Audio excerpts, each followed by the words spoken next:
on you at all times. That is your pass for the rest of the weekend. In addition, you should have been given a gift bag, which includes your program, shuttle schedule, hospitality room assignments, and campus maps. In addition, there's a few masks, hand sanitizer, our full programming calendar, a bookstore coupon, a bottle of water, and most importantly, our chocolate to keep you energized. Please refer to the program for any location questions throughout the weekend. You'll also see student volunteers and our staff here to answer any of your questions. Now that the logistics are out of the way, we're going to jump right in and kick off the fun-filled day with the Chapel College's newest and sixth president, Susan Arbers. She'll share some campus updates, a look into the future of the Mount, and we will have some time for questions at the end. So without further ado, Dr. Burns.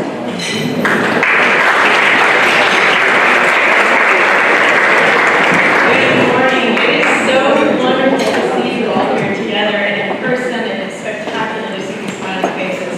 How many of you have been on campus within the past 5 years? Fantastic. I'm guessing it may look even a little different from the past 5 years. If it's been more than 5 years, welcome home. Surprise, there are going to be changes. And we're so glad that you all are with us here today. We are so pleased to welcome you back to the Mount. We've been really, really blessed by attendance throughout the pandemic on our various virtual events. And I've been so appreciative of the opportunity to get to meet people even when we couldn't meet in person. I feel like I know many of you already.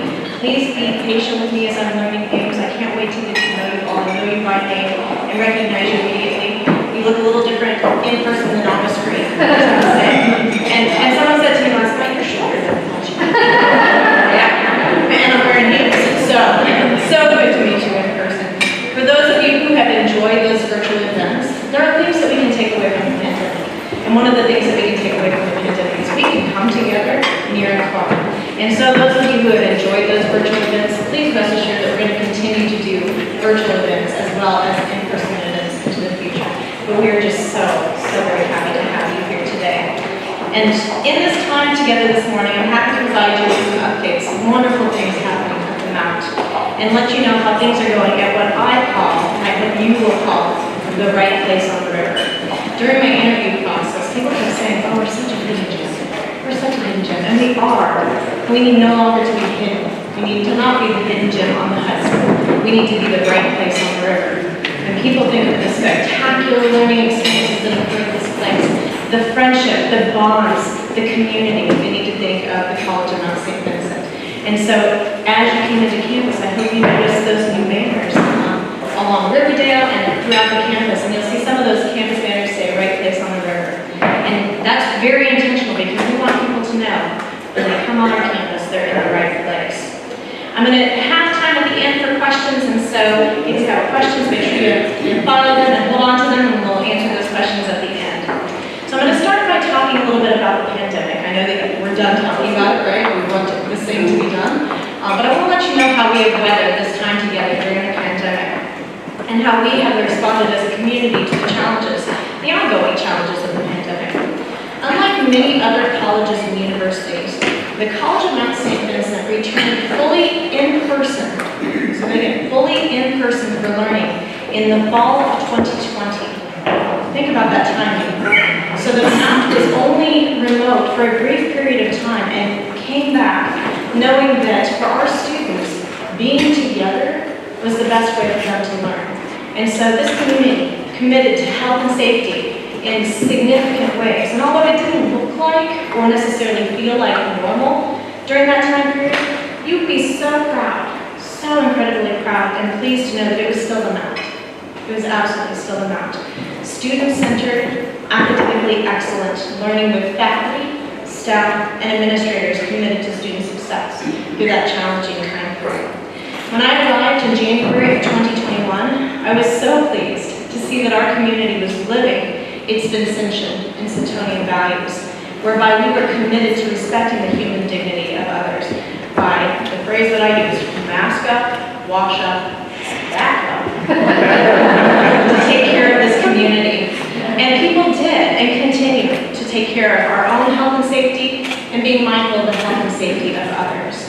As we started this fall semester, unfortunately the state of New York did not give us much guidance on what we should do or how we should do. The previous fall, they gave a lot of guidance, a lot of guidance. This fall, they said, follow CDC guidelines, you'll be great, right? So the state of New York didn't give us much guidance. However, the city of New York was very clear to us because that we are in the city, that we were underneath the new P to NYC restrictions, which requires us to check vaccination records for indoor dining, fitness, and entertainment. So we've been checking, even though we knew students were vaccinated, when they go into Hudson Heights, they needed to demonstrate that they were vaccinated because of the requirements of New York City. We have been clear in our communications with the students, with the community, regarding our requirements for vaccination, which became fully enforced when the Pfizer vaccine became fully authorized. Employees were required to be fully vaccinated or have received a medical or religious exemption by September 7th, which was our first day of classes. And we had really good compliance and participation. Our students had until yesterday, October 15th, to be in full compliance by either being fully vaccinated, submitting those vaccine records, or having approved exemptions, either medical or religious. And the October 15th deadline was a big celebration, in part, not just because we knew we had reached that deadline, but we incentivized vaccines at our institution. Not only did we have vaccine clinics on campus, making it readily available for students in the community, we said, we really want to encourage you. And I'm a person who is not just about sticks, I like carrots as well. And I know that people respond well to carrots. So some examples of our student vaccine incentives. We had 4 drives, and yesterday was our last drive. They could have their name entered if they had submitted their vaccine records for a reserved parking space on campus for a year. It gets better. Or a free summer or winter class. Free books for a year. 2 Mets or Yankees tickets. 2 Hamilton tickets. Right? It didn't take me. A $500 Visa gift card. A MacBook Air. Free room and board for a year. We're serious about the health and safety. We offer 2 free tuitions for a year. And so our students, it was spectacular. I had students come to me and say, I'm not sure, I'm very hesitant about the vaccine, I don't know what to say. We announced the raffles, I said, how do I sign up for that? They were so thrilled to be a part of the consideration for that. The best prize, however, was dinner with the president. That was well received as well. For the employees, we did very similar incentives because, again, we want our employees to be committed to health and safety in this community as well and be models. As you would expect, employees were vaccinated very early on. Our faculty in particular said, sign me up, get me vaccinated, I want to be healthy and safe in my community. And so we had, in addition to a MacBook, Hamilton tickets to Mets or Yankees, presidential parking space for a month, not a year, for a month, I'm happy to walk. Reserved parking space on campus for a year. We also did free coffee from Mag's Kitchen, Hudson Heights. We did 2 round trip tickets to a destination of their choice within the United States. And so again, we wanted to make sure that our community knew we see this as very important. And as you can imagine, those incentives have been very well received by students and employees. The indoor mask mandate, and we all wish we could just shed these masks and walk away from that, but the indoor mask mandate has continued out of the mouth for hallway passing public spaces. Obviously, we know you're vaccinated. Thank you for demonstrating that when you came here. So you're safe here together. But the indoor mask mandate is not something that necessarily we are still choosing to do. It's something that the governor of New York has said, because COVID-19 is designated as an airborne infectious disease, she's enacted the New York HERO Act. And so that requires masks still indoors when social distancing is not guaranteed. And so that's why we have continued the mask mandate indoors for health and safety. And our community has complied. I had originally said to the community that once we hit 80% threshold of vaccination in the community, I would lift the mask mandate, and then like 2 days later, the governor said, oh, that's cute. No, we're going to keep that mask mandate because I'm going to enact that New York HERO Act. And it's specifically for areas with high transmission rates in New York, and we're still in an area that has high transmission rates. So that is regardless of vaccine status. Outdoors, masks are not you can enjoy the outdoors. To date, a limited number of students and employees have submitted and have received approval for exemptions, either medical or religious.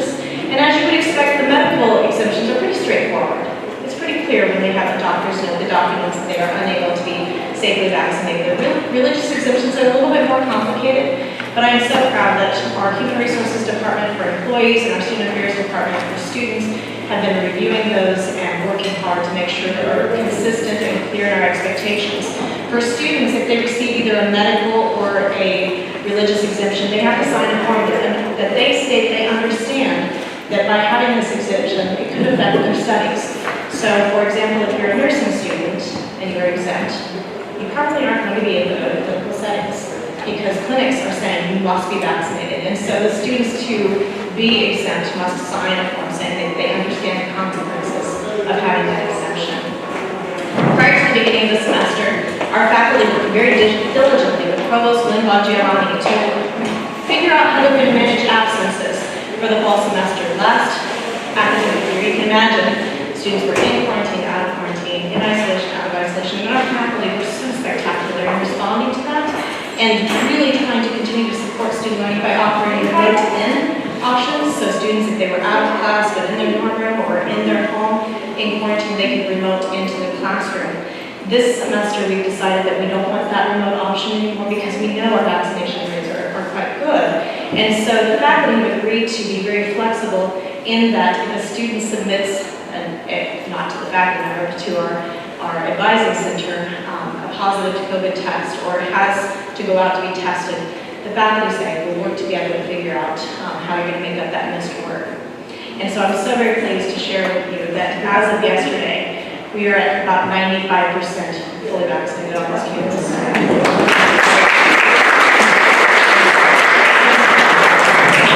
Especially when you think about who we serve and how we serve, that is a huge success, huge success. And I'm so very proud of this community, understanding the need and the importance of that. Now, we sent out a note to students. I had a communication go out to students and to the community yesterday explaining that if they are not in compliance, as of Monday, they will be academically suspended and removed from campus. We're serious that we want health and safety to be a priority. Now, they'll have the opportunity to appeal that suspension. I've said in my communications, this appeal looks a little bit different in that it comes straight to me. And so they need to be clear on why they've not taken the opportunity. And my guess is, in a very handful, small numbers left, they probably are vaccinated. They just have not uploaded their materials to let us know they're vaccinated. And they can explain to me why they haven't uploaded their materials as they go on successfully through their career.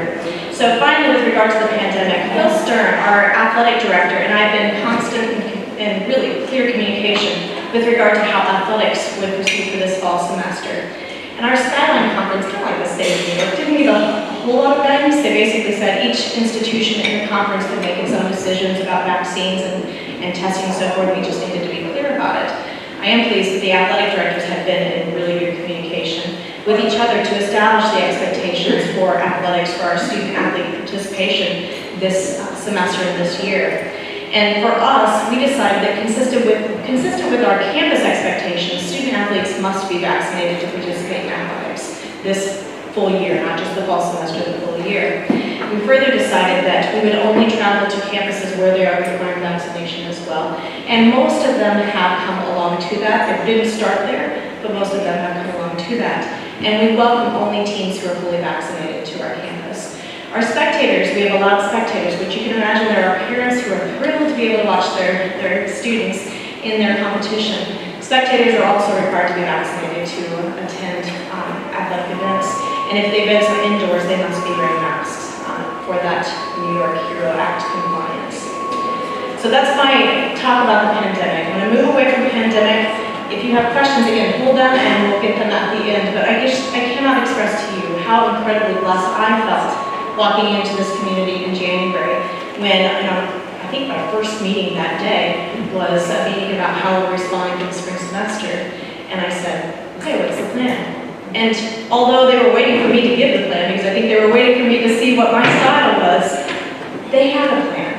And they knew what worked well last academic year, and they knew what didn't work well and how we could make some really meaningful adjustments. And so we are doing incredibly well in that way. I'm going to shift now to enrollment, talk a little bit about enrollment. As Dr. Flynn has likely shared with you in recent years, the competition for traditional age undergraduate students has increased significantly. And there are fewer and fewer of those traditional age undergraduate students. When we look to the future, around 2025, 2026, we're going to kind of hit the significant decline in fewer undergraduate traditional students. And yet I will tell you that I have such tremendous gratitude and want to compliment our admissions team. This past year's recruitment cycle was incredibly creative. They were fantastic at using social media, TikTok. I told this table over here I would not TikTok.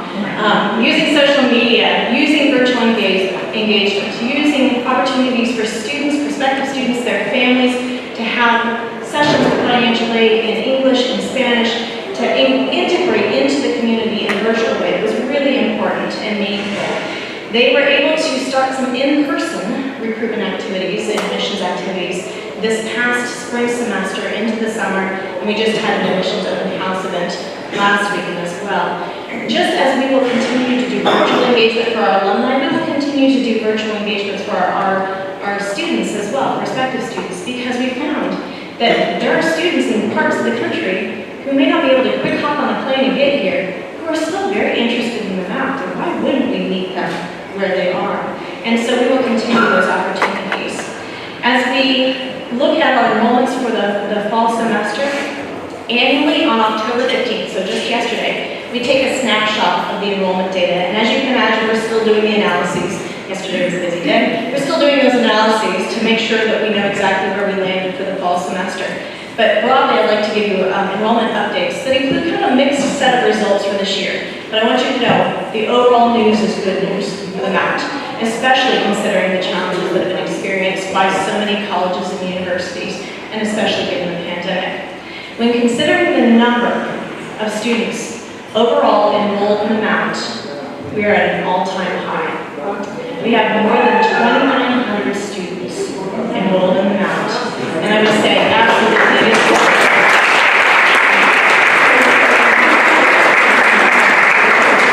Now, the mixture of the composition of who those learners are may look a little bit different today than it did when you were a student at the Mount. A little bit more complex.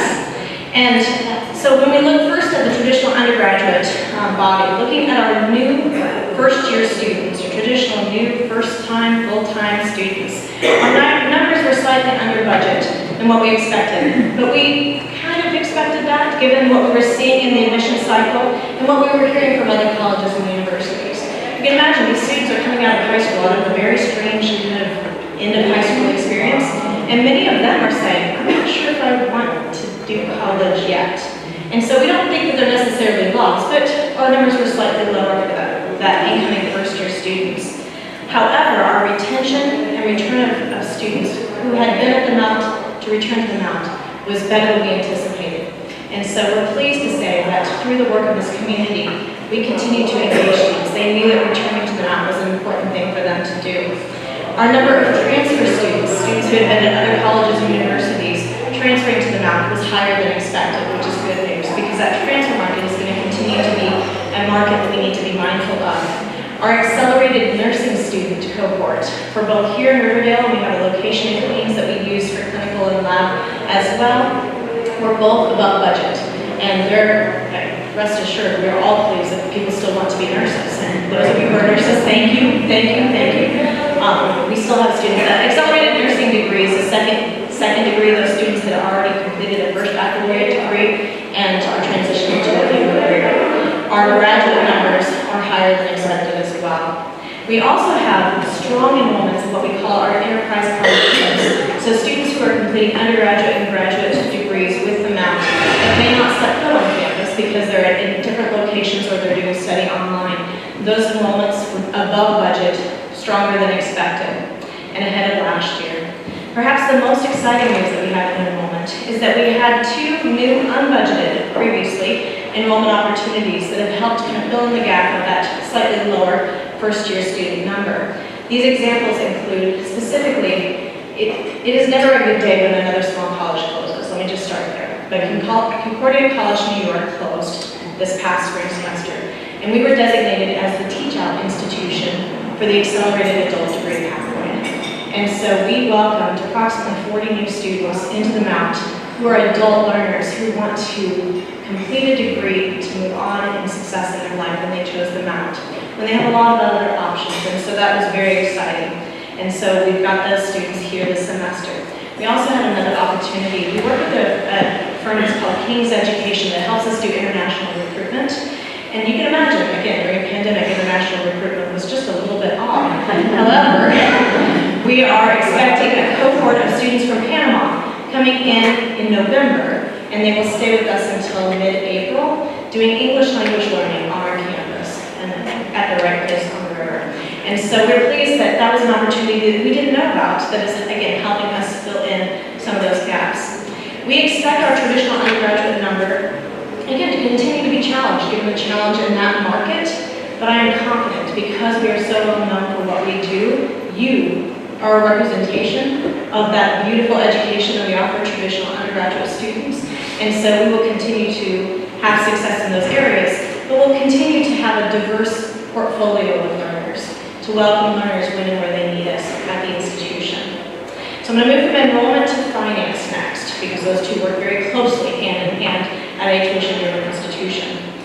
Last year, during the pandemic, the college received approximately $3.8 million in a payroll protection plan, PPP loan, which a lot of small colleges and universities were kind of at our size, on the edge of whether they would qualify or not. And with great thanks to our finance team, we were able to qualify for that loan. That loan allowed the college to bring back some furloughed employees and avoid massive layoffs like many other small and large colleges and universities were forced to do. We were able to better serve our students and better serve the Mount community with the retention of our colleagues. And Mount used that money to help balance the budget last academic year, last fiscal year. And I'm pleased to let you know that we learned not too long ago that our PPP loan was forgiven. So we do not have to pay that money back.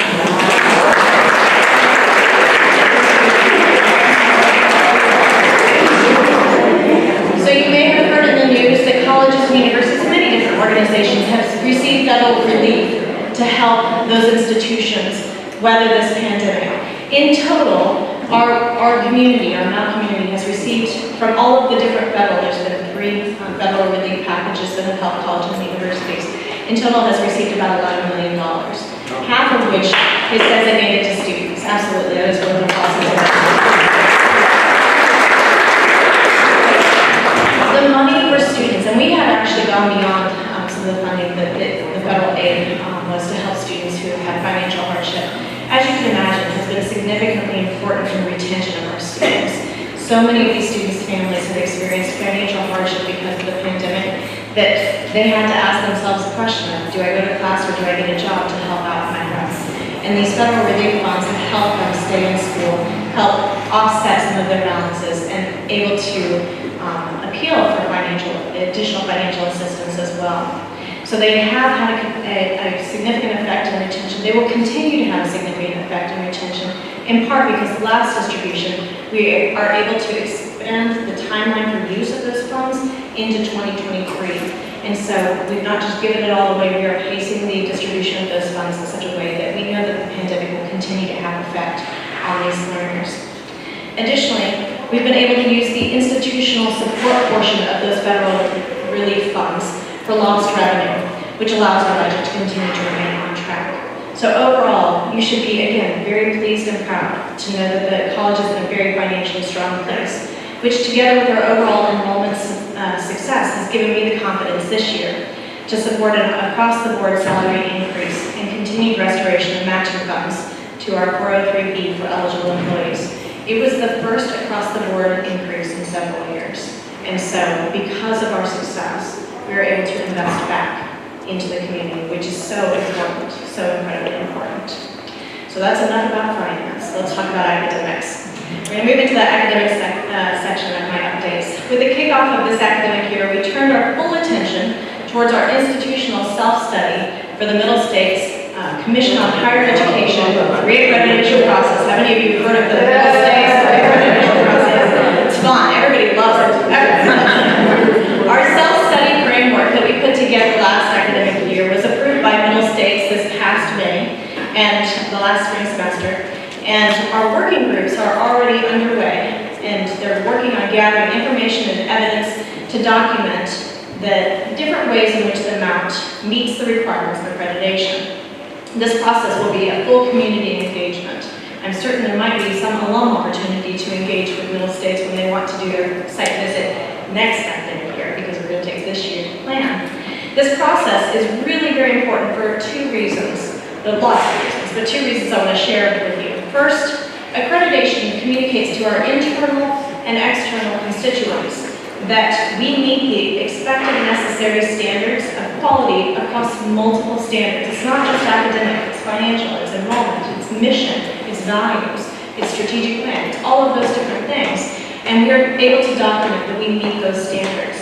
The second reason why it's very important is because accreditation is required for the college to receive federal funding for financial aid and grants, something that is very important to this institution.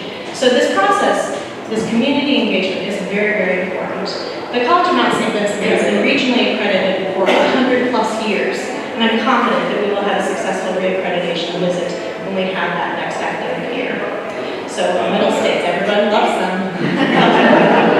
On another accreditation front, the Mount has been in the planning process for the past couple of years for the launch of a new physician's assistant program, master's program, in PA program. We submitted our self-study to the Accreditation Review Commission on Education for the Physician's Assistant Program. It's called ARC-PA, is their acronym.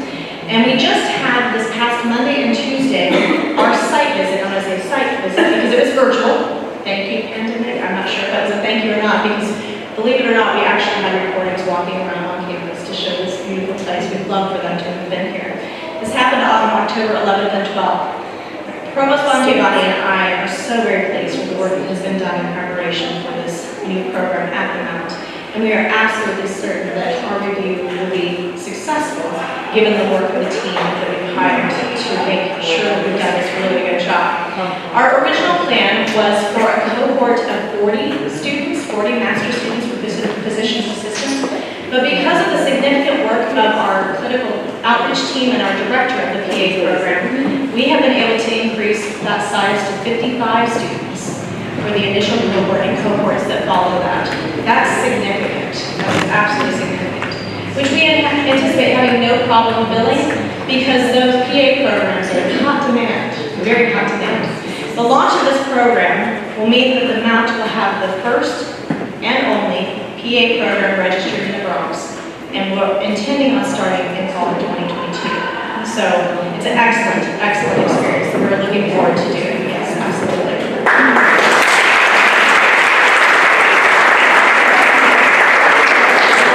So I was asked a great question last night about why are we recruiting for that first class? Technically, we cannot market or recruit for that first class until we have approval. We will not hear back on approval until April. Start praying, continue to pray, always pray. I'm certain that we'll have good news to share, but we will have a very tight turnaround in recruitment for that first cohort. We're still confident that we'll be able to fill that cohort with qualified, excellent students. We'll also be recruiting for the next cohort at the same time, so we'll get ahead of that next recruitment cycle as well.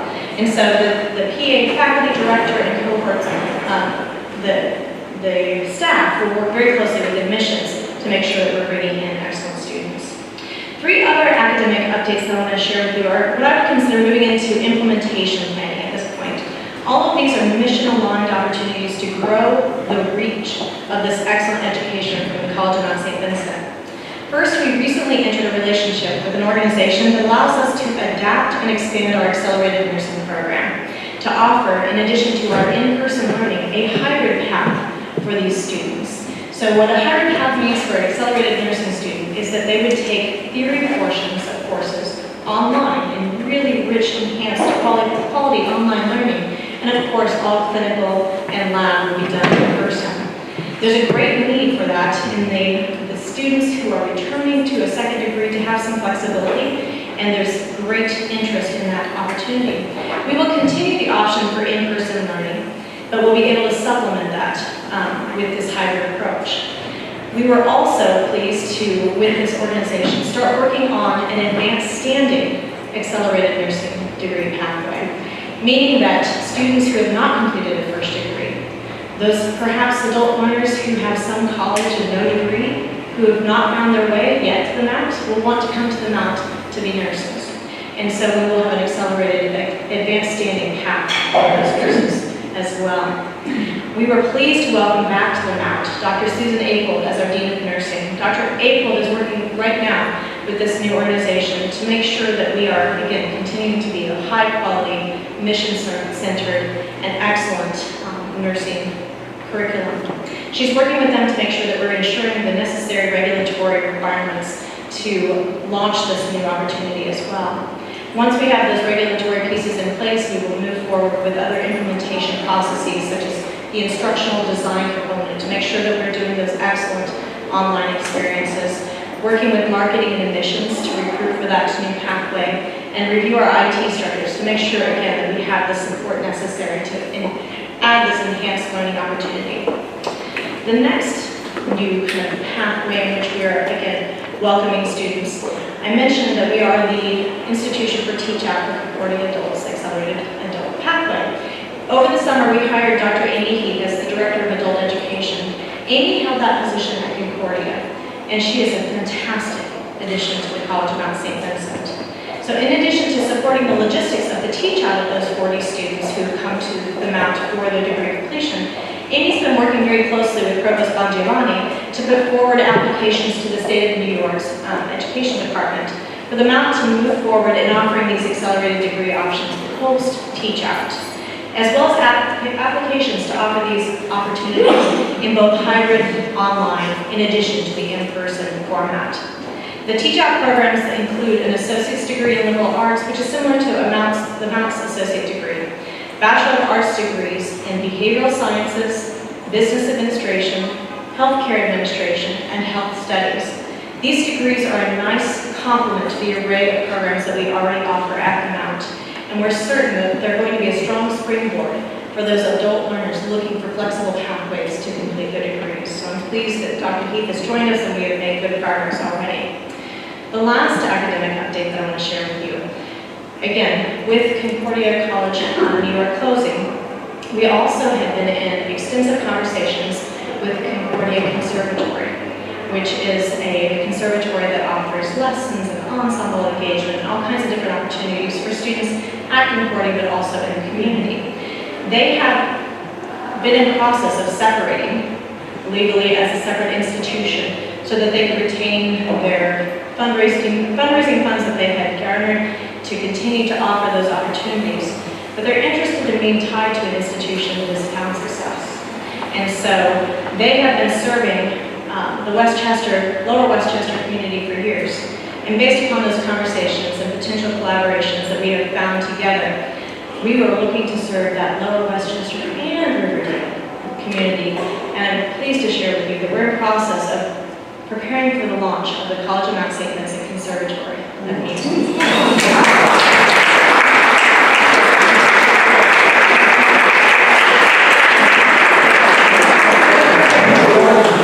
conservatory is not designed to offer an academic program, to be clear.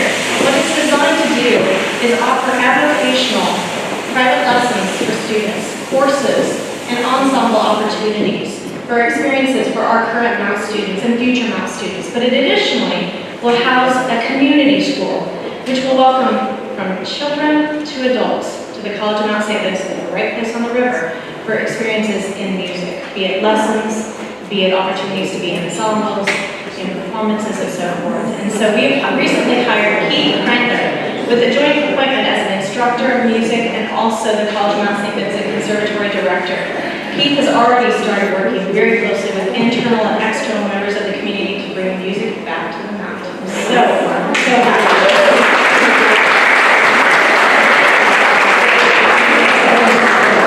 If you have the opportunity to attend the Mass and inauguration tomorrow, you will hear some beautiful music played by the organ and perhaps a brass quintet. And so that is in part because of the relationship we've developed with the conservatory. And so I can't wait for you to have that experience and see the beauty of what we're going to do. I'm going to move next into advancement and alumni relations. And again, thank you all for being here. Sincerely, thank you all for being here and for being, those of you who were on the boat last night, spectacular.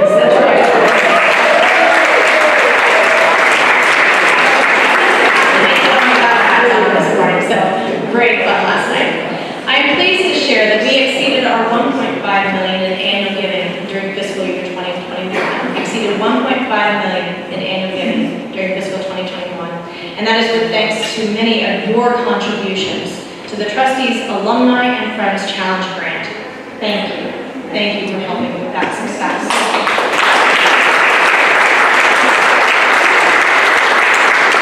With that success, we were able to nearly cover all of the lost revenue from not having a scholarship dinner last year. In other development news, we received an unanticipated, it's always kind of fun when we get these notices, unanticipated additional disbursement from a bequest gift from Helen Curry Estate in the amount of approximately $300,000 that allowed us absolutely to further support the renovation of the second floor of the Elizabeth Ann Seton Library. If you have a moment, if you don't, take a moment, go over to the library and venture up to the second floor to see the renovations that have happened in that second floor space. The renovations were supported in part by that contribution, but also by $1 million in grant funding as well.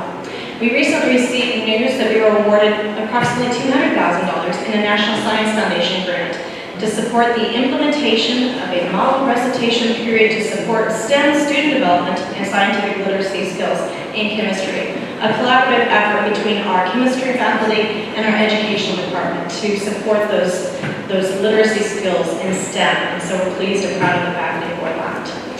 On the alumni relations front, our team continues to engage alums of all ages and hosted an event this past August for young alums in the city, a happy hour that was spectacular with great attendance. I was happy to spend time with approximately 50 young alums who were thrilled to be together and reminisce about their times at College Mount St. Vincent. With friends and donors being more comfortable with in-person engagements, I have begun to meet with friends and donors on campus, travel into the city, and we're working right now on our plans for my travel in the fall and spring semester. And I cannot wait to be with you all in the spaces and places that you are. So it's always a place to come home, please know that. But we look forward to being with you in your places as well. The last category of updates that I have before I give a look ahead are campus updates. How beautiful is this campus? Absolutely beautiful. Although the summer pace is always a little bit different on a college campus, this past summer was filled with activity at the Mount. Between the months of July and August, we invited approximately 220 young campers onto our campus for different overnight and day camps, and it was spectacular. We had vet camp, summer youth learner camp, Curious on the Hudson camp, Riverdale Children's Theater was on the campus, and we had U.S. sports camps as well. It's never too early to start to recruiting those young for them to see, for them and their families to see the beauty and activity of this great place on the river. The campus was also abuzz with renovation and continued construction in the summer. Their locker rooms in Peter J. Sharp have been beautifully renovated. They're spectacular. They look fantastic and are open and are being used by our student athletes now. The Peter J. Sharp lobby has also been touched up and has new photo murals as well. Founders Hall saw some facelifts this summer as well, from the spring semester into the summer. I've heard some people say, those restrooms, men, the restrooms are on this floor, women go downstairs. They're spectacular. I never thought I would talk this much about bathrooms. But they are spectacular. So make sure you check out those restrooms. Founders Hall, also in the Humanities Hall, 3.5. Really needed some serious kind of touch-up. And so we did flooring and paint in Humanities Hall on 3.5. We've updated a few classrooms on the third floor as well. And with those updates, we have new flooring, paint, furniture, and lighting. And with the renovations that happened on the second floor of Elizabeth Ann Seton Library, we relocated the staff of our Oxley Integrated Advising Center over to the library. They were on the fourth floor in this building, and we moved them over there to be closer to the Academic Resource Center to truly create a hub for students to go, to be engaged and supported in their learning experience. We relocated them. That includes our opportunity programs of TRIO, HEOP, and career counseling as well. The staff made their move in late August and have been settling into the space. They had an open house that was very well attended this past week. And the students have been more fully engaging with that space and happy, very happy with the renovations. Hudson Heights dining hall has received some touch-up paints and new murals. Has a right place on the river, you have to see it over there. And you may have noticed around the campus, we have some new street signs and some beautiful banners. But thanks to my colleagues in operations and in public relations for the beauty that they have committed to making this place just warm and welcoming. The most challenging news on the campus renovation front centers on the delays experienced in the construction of Corzona Kino Hall. We were able to successfully, you're going to get more information than you probably want to know, we were able to successfully separate the building into two components. The residential portion, which is floors 3, 4, 5, separate from floors 1 and 2, which will be state-of-the-art nursing, PA, health and health simulation opportunities for fantastic engagement. That separation was important because we were able to move the residential portion along a little faster than the first and second floor due to some delays in the masonry work on the backside of the building, which delayed the installation of windows. Students have been delayed in moving in because New York City building department inspections have taken far longer than expected. However, we were able to move students who were scheduled to be in Kino Hall into other temporary housing spaces on campus. And if they were within commuting distance, we gave them an option of commuting, gave them a free parking pass, either a Metro card or some gas cards in the time that we've not been able to get them into a Kino Hall. They've been incredibly patient and understanding because really at this point it is out of our control and we cannot move it forward. It's ready to receive them. The halls are decorated, the doors have their names on them. I'm so ready to send them over there, yet we're not able to put them in quite yet. I'm pleased to share that our students in our Bridge program, which is formerly known as the Vocational Independence Program, are also intended to be in the Kino Hall for residential living as well. But we've been able to find them, again, other places on campus, and they're so happy to be living on campus. If you're not familiar with our Bridge program, we started that last academic year at the Mount. The Bridge program at CMSB offers students with various learning abilities a unique immersive college experience, combining community and campus inclusion with rich engagement in academics, career preparation, and student life. At the Mount, the Bridge program is expanded to encompass not only vocational preparation for those students who may not be able to seek a full college degree experience, but also campus and community inclusion. And our students who are not a part of the Bridge program, our traditional students, have been so inclusive. You would be so incredibly proud of how warm and welcoming and developing of new student organizations to welcome these students who may be on the autism spectrum or may have differing abilities, not able again to complete a typical college degree. They've been incredibly inclusive. And those students are able to participate in campus life among the traditional college population. They too want to move into a Kino Hall, and I want them to move into a Kino Hall. The first two floors are near complete because of these other delays, and we are still going to be optimistic that we will be able to move these students in yet this fall semester and move the nursing simulation equipment in this fall semester as well. The building isn't open, but you can get a closer look, and I encourage you to do so. The beautiful new courtyard between Founders and Kino Hall is now accessible from the Smith Hall porch, and I'd encourage you to check it out. There's some lovely seating opportunities out there as well. So those are my updates. Let me give you a brief look ahead. The first and foremost priority is focused on the successful opening and staying open during a pandemic. Health and safety continue to be and have to be a priority for this institution. Compliance with vaccination and testing is essential, and our students, again, have been so fantastic. Our community has been so fantastic. As I look to the future of the Mount with both short-term and long-term priorities, I want to reaffirm to you all that mission, values, and commitment to academically excellent educational experiences for our students will continue to be a priority in all of our planning. Broadly, as we look to the future, a main priority will be to meet learners when and where they need us. And I'm very intentional in using the word learners instead of students, because when we hear the word students, or at least when I hear the word students, I tend to think of that traditional college-age student. And we know we are serving so many more than just that traditional college-age student.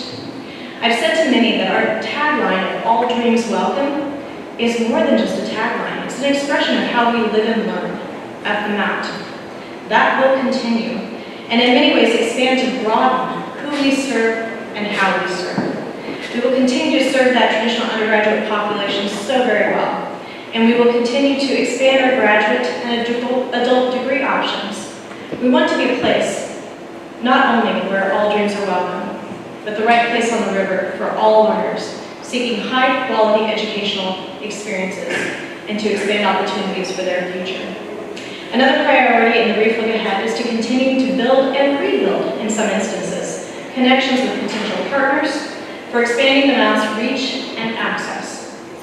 And success. Those partnerships include, but are not limited to, supporting the collaborative work that we do with the Sisters of Charity of New York. That relationship is so essential to the success of the Mount. I'm pleased to share that we are in a new collaborative relationship with the Sisters to support the success of what's called Vincent's Table, which is responding to food insecurity and homelessness on our campus and in the Northwest Bronx and Yonkers. There have also been a number of conversations with other Catholic colleges and universities to explore, again, how can we meet adult learners when and where they need us? And so we've been in conversations with these other colleges and universities asking the question, what can we do together? And what can we do with another, for example, partner that supports online learning to offer those excellent educational experiences that have values at a center of what that education is about. We have also started working with a firm that's named Re-Up Education to reach out to students who attended but left the Mount to see if we can get them re-enrolled to finish that degree. We are exploring the expansion of international connections to matriculate new students in degree pathways here at the Mount. We're making strategic connections with other institutions of higher education that we may or may not have had relationships with in the past. For example, I know that some of you may have attended the Mount when we had a collaborative relationship with Manhattan College. Raise your hand if you were one of those students. Look around. That's a few of you. Absolutely.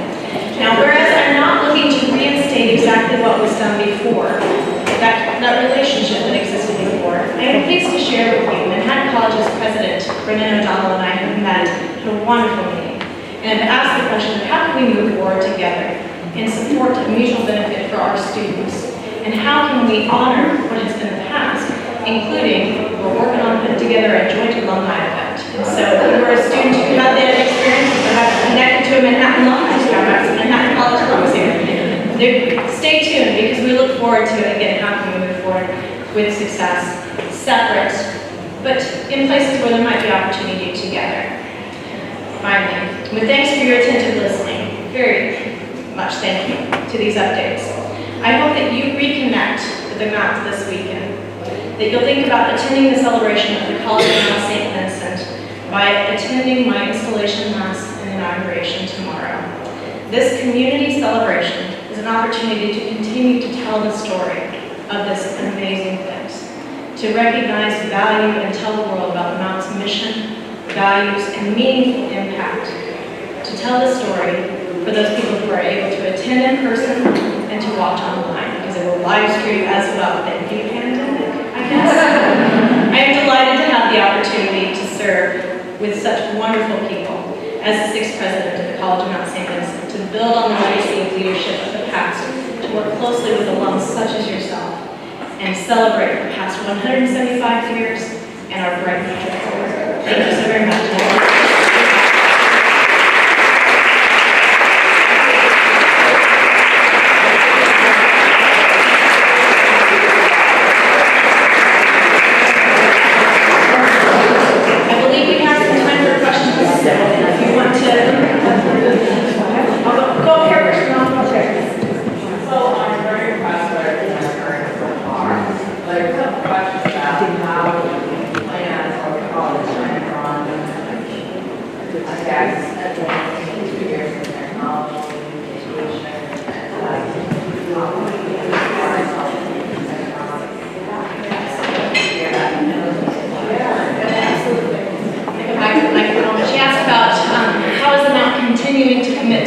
Careers in communication, technology, and so forth. So right now, our provost has been in conversation with faculty, specifically in communication, and faculty in a few different departments, business communication and mathematics in recent times, We have been approached by this organization that's called the Lower Cost Model Consortium, where it brings together small colleges and universities to offer the opportunity for our students to supplement the courses that we are offering here at the Mount, to provide them with opportunities to take excellent educational experiences with experts we don't necessarily have on faculty. And so one of the ways that we are committed to enhancing the offerings that we have, but expanding the offerings we have in communication, technology, cybersecurity, media, all of those different areas, is by this partnership. And so our faculty right now are working on the governance process of new course development and all of those pieces with the hope, and I know that Madeline Malconian is very excited to share this information out with prospective students to talk about how they can take, for example, a class a class in strategic communication that is enhanced by having experts who are in practice in the field popping into their classes to tell them what it's like in the real world in those specific areas. That consortium also has relationships with high-powered firms like Google, and as ways to try to bring in additional technology and support in education as well. So it is absolutely a priority. And that's one of the beautiful things about the Mount. The Mount has had this rich history of, this is a phrase that I think is so important, staying progressive with the times, really paying attention to what do our students need, not just now, but into the future, to provide them the opportunities to find successful jobs, successful careers. We know they're going to change careers as well. So new program development is absolutely a priority, in addition to the programs that we currently offer. Thank you for asking. I had a question back here, and then we'll come. Marilyn Winter, class of 71.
Because of the scholarships that we offer, because of Pell Grants.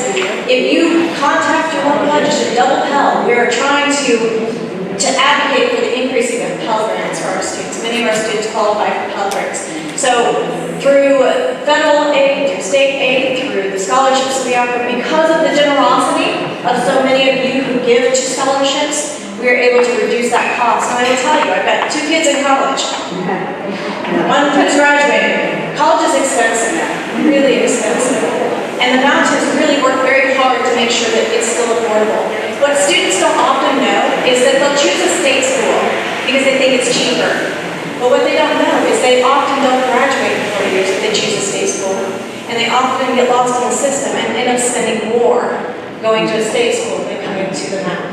And so our admissions counselors work very hard to say, yes, this may be the sticker price, but there's no one who's paying that sticker price.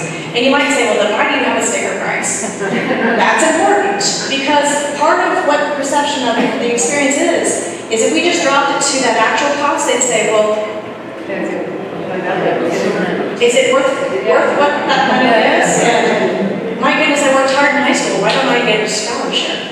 And so the market really does call for a higher sticker price with appropriate scholarshiping as well. Great question, very important question. Thank you.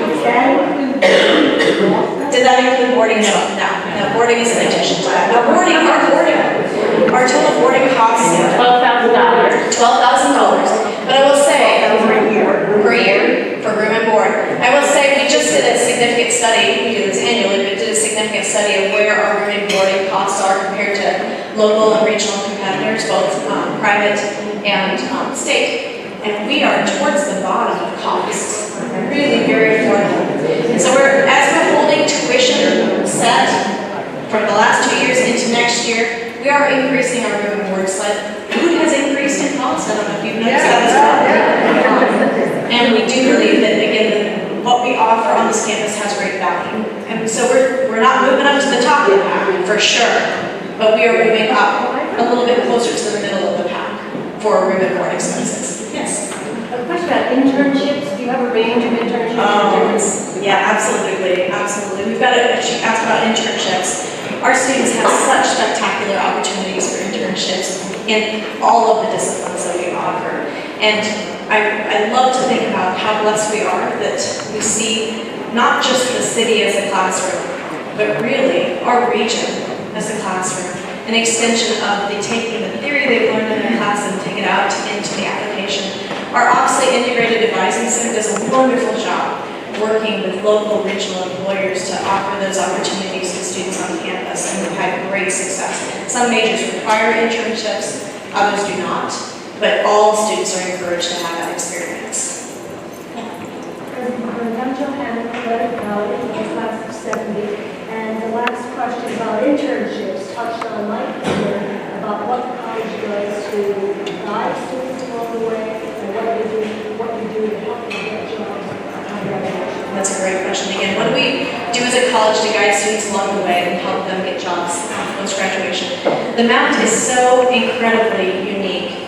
And I'm serious when I say that. We're not the only school that does this, but the way in which we do it is spectacular.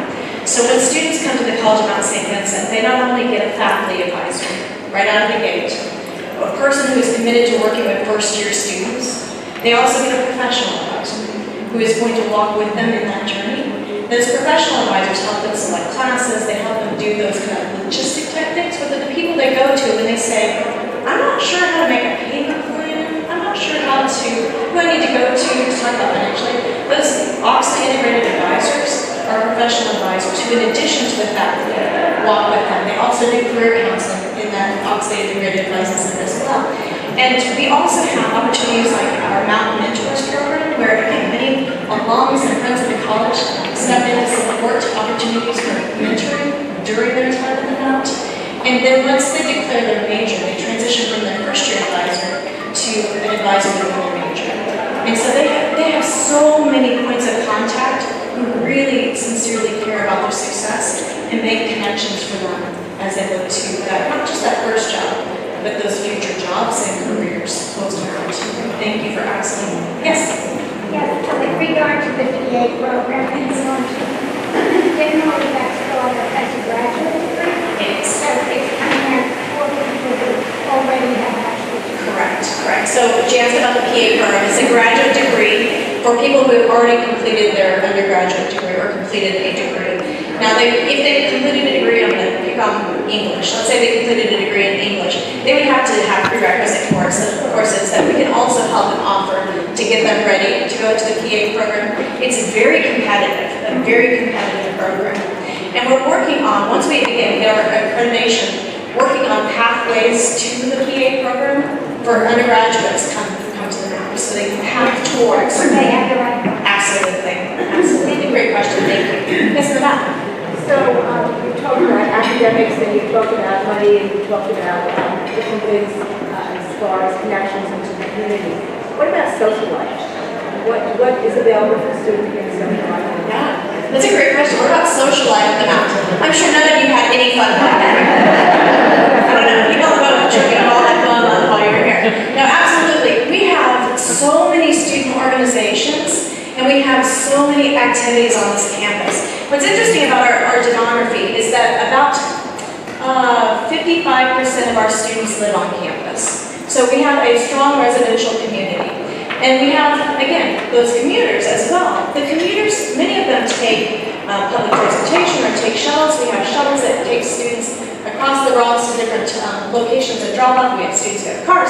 But the commuter students, what's spectacular to see is they come early in the morning, very early in the morning, and they stay until very late at night because they want to be involved in the activities on campus. We have commuter residents.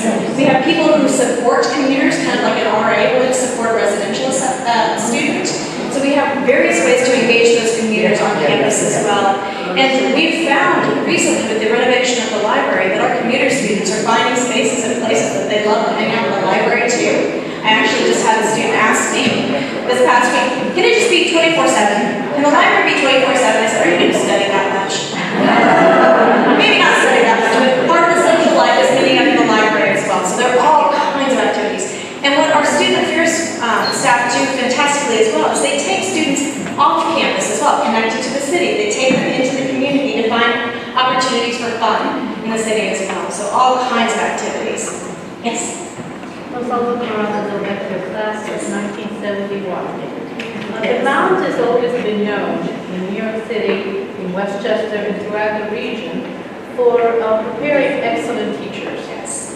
And aspiring teachers. And so my question is, given the projected teacher shortage, and given the fact that superintendents can't seem to find good world language teachers, what are the plans for the Mount to forge relationships with superintendents, with large urban and suburban school districts, in order to enhance and build on that reputation? Yeah, great question. How do we support that future, kind of addressing the future shortage of teachers and remaining connected? I have superintendents contacting me and asking the very question. And so I think I've got the first of a series of meetings starting next week with superintendents who not only want to ask the question of how do we help get teachers, period, but how do we help support the teachers we have?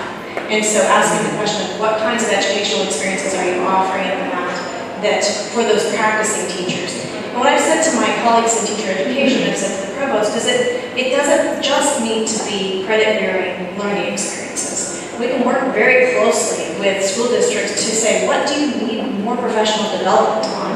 And how can we offer continuing education credit for those learning experiences? And I've had experience at my last institution doing a lot of that, and those relationships are essential, absolutely essential, for us to know, again, exactly what's happening out in the community, how we can best prepare our teachers. I wish I could say we could solve the teacher shortage. I'm not sure that I can. Because interestingly, the interest in education nationally among college-age going students has decreased, which says to me we don't value our teachers enough, really sincerely. And so we on our admissions team talk about the opportunities that exist and really help students see what opportunities there are, giving them, again, internship opportunities, getting them into the schools. We have many who provide service to local schools. Many students who are not majoring in education work with kids. And once they work with kids, they get a spark. And so thank you for asking. Again, I wish I could say we solved it. But relationships are important. And superintendents are reaching out to me. So that, again, they know the Mount's the place for that kind of education. I'm thinking probably one more. Raise your hand, then put it back down. Yeah. Hi, I'm wondering with the building of a Aquino Hall, if there has been able to be any communication with the Aquino family in the Philippines or any route to perhaps student recruitment from the Philippines or certain kinds of opportunities for collaboration and coordination with that wonderful Lincoln Oncology. Yeah, that relationship is so incredibly important. And I will say, thanks to Dr. Flynn, prior to my arrival, that we continue to be in communication with the Keno family. We have not done a building dedication yet, in part because we cannot open this building yet. Please lift up prayers for the opening of this building. We have intended to invite family as we can to that opening dedication. Perhaps the delay with the pandemic will give the opportunity for some family to attend. We still have great success recruiting students from the Philippines that are Filipino background. We have scholarship opportunities for them that are specific to our Filipino background. We have all kinds of student organization enrichment, and so there's a great commitment to that heritage and connection to the college as well. And I expect that fully going into the future as well, when we fully open that building and celebrate with our students. Thank you. Thank you. Thank you.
life-changing education that you all, and myself, once received.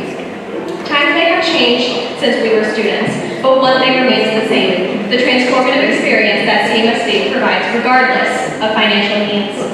Your generosity continues to provide our students with ways to reach the top, realize their goals, and achieve remarkable things.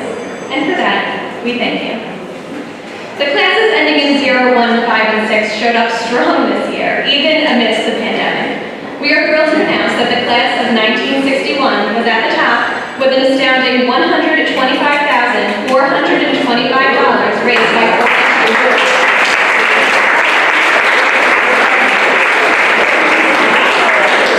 the classes of 1965, 1970, and 1976 all topped over $100,000 raised.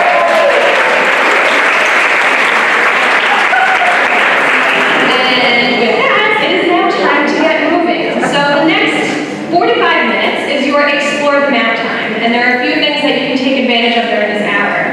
Tours are available leaving directly after we finish this program from the chapel foyer where you checked in. They're walking tours, but you can feel free to hop on or off the tour at any point if you wish. There'll be people there to direct you to the tour guides.